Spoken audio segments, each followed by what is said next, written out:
So it's easy to light a fire. You can use a lighter, no problem.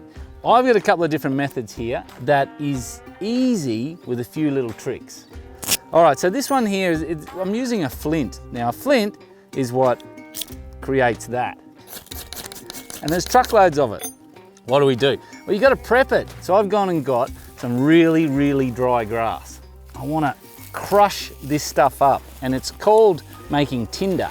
So I've made it more powdery like, so it holds an ember really easily. Now if you watch this, you'll get a flame. There we go, there's our flame. There we go. You get a flame fairly quickly. Now that's one method. Let's put that out. There's another little method here that I've also used in the past, and it's called burnt cotton. I've got a cotton t-shirt and I've burnt it just by putting it in a tin and on a fire. And this stuff has the ability to hold an ember instantly. So if you have a look here, I will just put an ember into here, and there we go.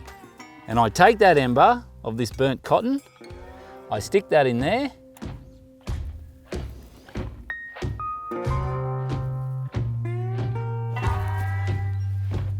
and I get a flame.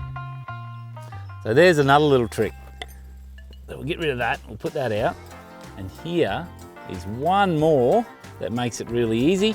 So what I do is, I'm going to take the shavings off this rod like this. I'm going to grab them and I'm going to stick them on top of there. And then I get the other side, which is the flint. And there you go, look at that aluminium, it just burns, gone. And it instantly got that flame.